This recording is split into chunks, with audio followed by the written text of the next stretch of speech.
Morning বন্ধুরা, তোমাদের সকলকে জানাই আমার চ্যানেলে স্বাগত। আশা করি তোমরা সকলে খুব ভালো আছো। আজকে চলে এলাম আবারও নতুন একটি ভিডিও নিয়ে।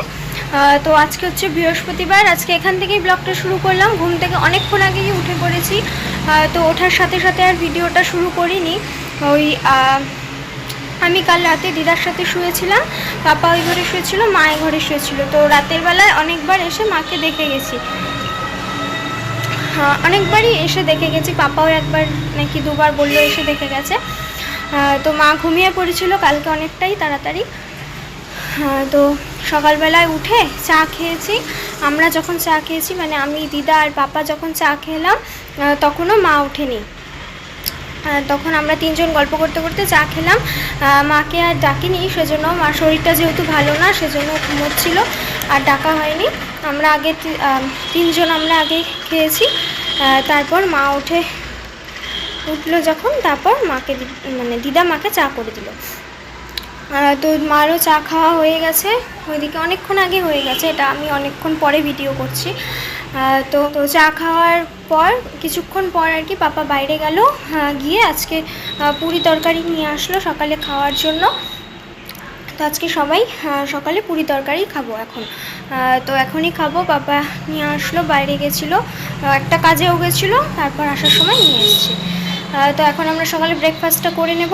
তো তার আগে তোমাদের দেখিয়ে দিই আজকে আগে কী কী ফুল ফুটেছে, তারপর আমরা ব্রেকফাস্টটা করে নেব। তো চলো, তোমরা সারাদিন সাথে থাকো, দেখতে থাকো।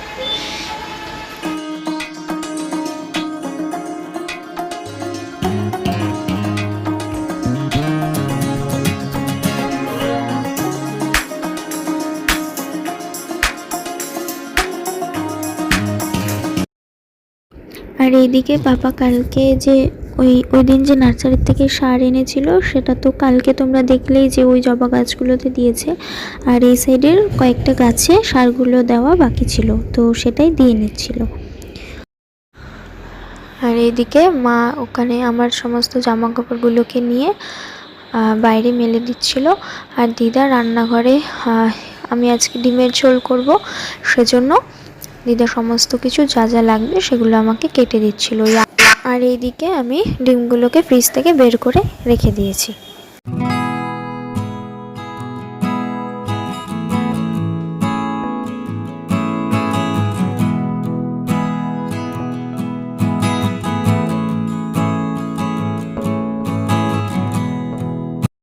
তো বন্ধুরা, তারপর ব্রেকফাস্ট করার পর মা আর বাবা চলে গেল আবার টেস্টগুলো করাতে। তো ওরা দুজন মিলেই গেছিলো।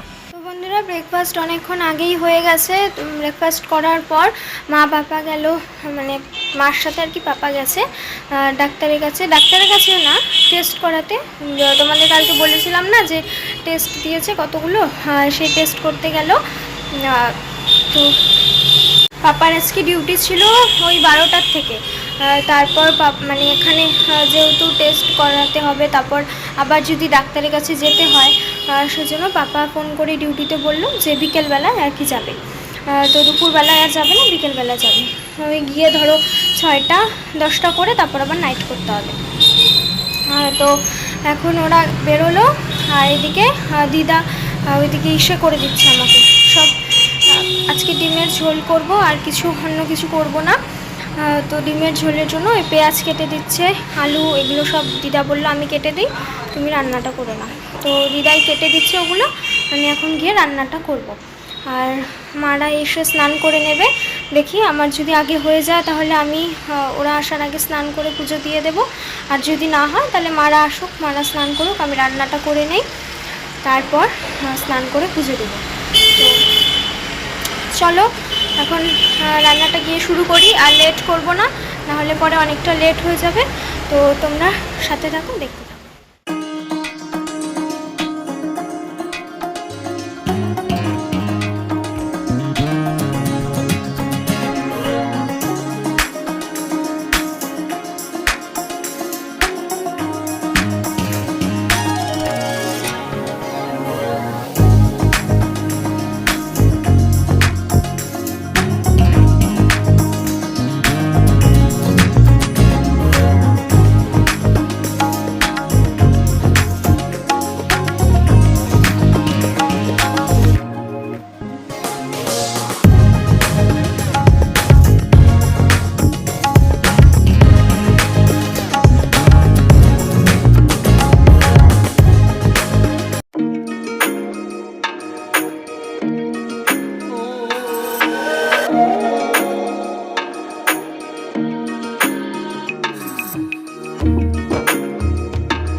হয়ে গেছে, দেখলেই তো আজকে শুধু ডিমের ঝোলই করেছি আর দই আছে, ওই দই দিয়ে খাওয়া হয়ে যাবে। তো প্রথমে তোমরা দেখলে না যে একটা আলাদা বাটিতে তুলে রেখেছি, ওটা হচ্ছে দিদার জন্য। দিদা তো মিষ্টি খায় না, সেজন্য দিদারটা মিষ্টি ছাড়া আগে ঝোলটা তুলে রেখেছি, আর আমাদের ঝোলটাতে একটু মিষ্টি দিয়েছি।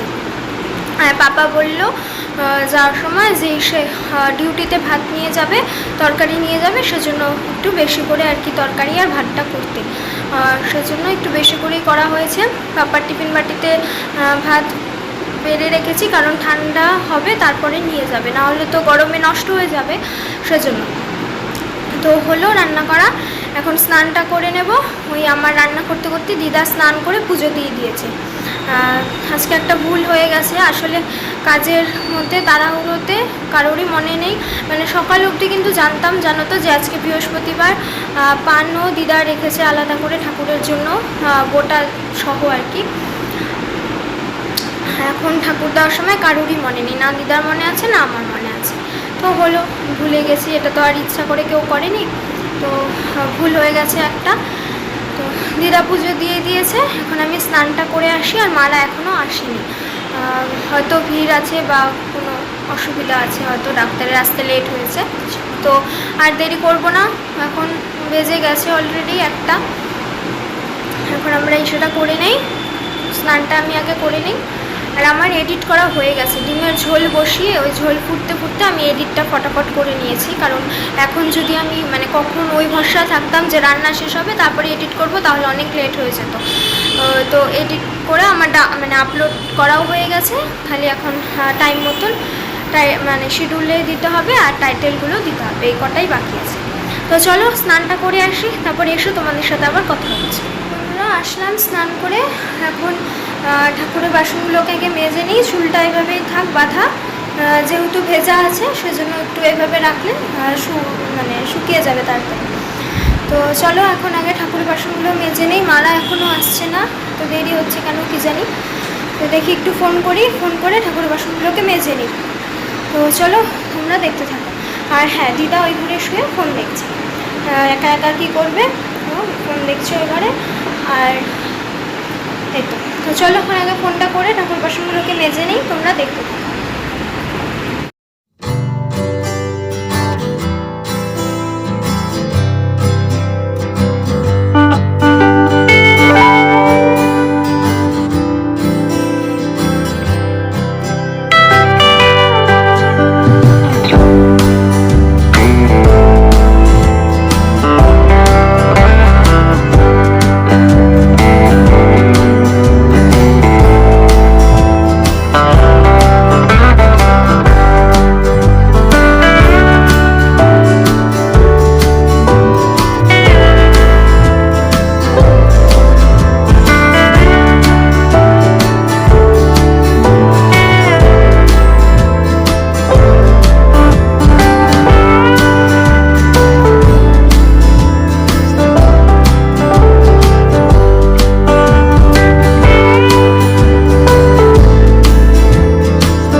আর এই দেখো, আমি ঠাকুরের বাসন মাজতে মাজতে পাপা মা অনেক আগে চলে এসেছে। তো পাপা এই দুটো গাছ লাগানোর জন্য এই দুটো টব এনেছে, একটা পিঙ্ক কালার আর একটা ব্লু কালারের। তো সেটাই মাটি দিয়ে বাবা লাগিয়ে নিচ্ছিল, কারণ অনেক দিন হয়ে গেল গাছগুলো আনা হয়েছে, সেজন্য আজকে আসার সময় একবারে কিনে নিয়ে এসেছে। অনেকক্ষণ আগেই ঠাকুরের বাসন মাজা হয়ে গেছে আমার, তারপর বসে বসে এডিট করছিলাম, মানে এডিট বলতে বাকি যেটুক ছিল সেগুলো করলাম। তারপরে মারা এসছে, তোমাদের থেকে শুনলাম যে কি বললো, এগুলো শুনতে শুনতে এখন লেট হয়ে গেছে। এখন যাব আমরা লাঞ্চ করতে, আজকে তো আমার পড়াও আছে বিকেলে, সেজন্য আর দেরি করব না। তো চলো লাঞ্চটা করে নিই। আর এই দেখো, এই গাছগুলোকে একটা এই ঘরে যাওয়ার দরজার পাশে রেখেছে, আর আরেকটা রেখেছে রান্নাঘরের দরজার পাশে। লাঞ্চ করে আসলাম, এখন একটু রেস্ট নিয়ে নেই। তো বিকেলে তো আবার পড়াও আছে, দিদা হয়তো আজকে বিকেলে একটু বাড়ি যাবে, তারপর আবার আসবে, মানে আজকেই আসবে। তো আসলে কালকে এসে আছে দিদার মার বাড়ি, দিদার মায়ের বাড়ি ওখানে হচ্ছে তোমার এসে কালী পুজো হয় এই অক্ষয় তৃতীয়ার দিনে, সেজন্য ওখানে যেতে হবে। তো দিদা বলছিল ওদেরকে যে যাবে না, মার শরীর ভালো না, তখন বলল যে আয় টোটো করে আয়, আমার টোটো করে ওই টোটো করেই চলে যাবি। তো যেতে হবে ওখানে, সেজন্য দিদা তো কালকে তাড়াহুড়ো করে এসেছে, ভালো শাড়িও আনেনি, ওই শাড়ি আনতে যেতে হবে। এছাড়াও দিদার দোকানে একটু কাজ আছে, ওই কালামাল দোকানে, মানে দিদা স্লিপ দিয়ে এসেছিল, তো ওগুলোকে আর বাড়িতে নেওয়া হয়নি, তো ওই জিনিসগুলোকে নিয়ে বাড়িতে রেখে তারপর আসবে। তো চলো এখন একটু রেস্ট নিয়ে নিই, তোমাদের সাথে আবার পড়া থেকে এসে একবারে কথা হবে।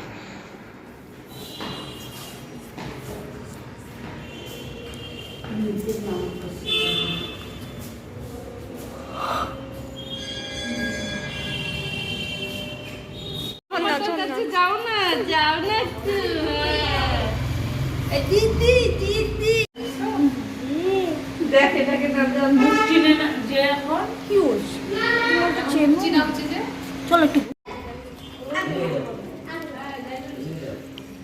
কি হাঁচি, কি হাঁচি, কি হাঁচি, ক্যামেরা লাগে না, ক্যামেরা লাগে।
সাথে সেই লাস্ট কথা হয়েছিল লাঞ্চের পর, যখন ঘুমোবো তার আগে।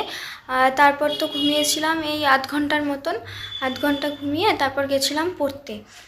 তো পড়া থেকে আসলাম, আসার পর দিদা চলে যাবে বললো বাড়িতে, মানে চলে যাবে বলতে দিদার তো তোমাদেরকে বললাম না যে শাড়ি আনার কথা ছিল, আরও দিদার দোকানে কিছু কাজ ছিল, গালামাল দোকানে, মানে কাজ বলতে জিনিস দিয়েছিল, সেগুলো প্যাক করা হয়ে গেছে, বা দিদা তো জানতো না যে এখানে আসবে, সেজন্য দিদা স্লিপটা দিয়ে দিয়েছিল। তো ওরা আবার বাড়ি পাঠিয়ে দিয়েছে, মানে এই নিয়েই একটা ঝামেলা হয়েছে। তো সেই জন্যই দিদা বললো যে এক কাজ করি, আমি বাড়িতে যাই, গিয়ে ওই তোর কালকে শাড়িটা নিয়ে একবারে আসবো, আর আজকে গালামাল জিনিসগুলোকে বলি যে আমার ঘরে ঢুকিয়ে রাখতে, পরে বাড়ি এসে আমি তারপর গোছাবো, আজকে আর গোছাবে না। তো এই জন্য দিদা চলে গেল। তো দিদাকে বললাম যে আজকে গিয়ে চলে আসো আবার, বলে কি না তাহলে আমি জিনিসগুলো নেই, আবার রাত হয়ে যাবে আসতে, আজকে আর যাব না, কালকে। তো দিদা চলে গেল। তারপর দিদাকে দিয়ে আসার সময় নিচে ওই যে তোমরা যে ভাইটা দেখলে, ওই ভাইটার সাথে দেখা হয়েছে। তো বুনুটা ও আমাদের ফ্ল্যাটেই থাকে, আর ভাইটা হচ্ছে ওই বুনুটার মাসির ছেলে। তো ওদের সাথে দেখা হলো, মা ওকে আদর করলো, সেই আদর করলো নিচে দাঁড়িয়ে। তারপর গল্প করতে করতে ঠিক হলো যে ওরা আমাদের ঘরে আসবে। তারপর ওই ভাইটা, বুনুটা, তারপর দুই আন্টি আর একটা দিয়া এসেছিলো। তো ওরা এই মাত্রই গেল, ভাইটা ঘুমিয়ে পড়েছে, মানে যখন গেল তখন ঘুমিয়ে পড়েছে, ঘুম পেয়েছিল হয়তো। তো ওরা গেল, আর আমিও এখন এই ঘরে একটু আসলাম। তো এখন আমরা ডিনারটা করে নেব। আজকে আর ভিডিওটা বেশি বড় করছি না, আজ এই অবধিই রাখছি। তো আজকে ভিডিওটা যদি তোমাদের ভালো লেগে থাকে তো প্লিজ লাইক, শেয়ার, সাবস্ক্রাইব করে দিও। আগামীকাল আসবো আবারও নতুন একটি ব্লগ নিয়ে। আজকের মতন তোমাদের সকলকে জানাই টাটা, গুড নাইট।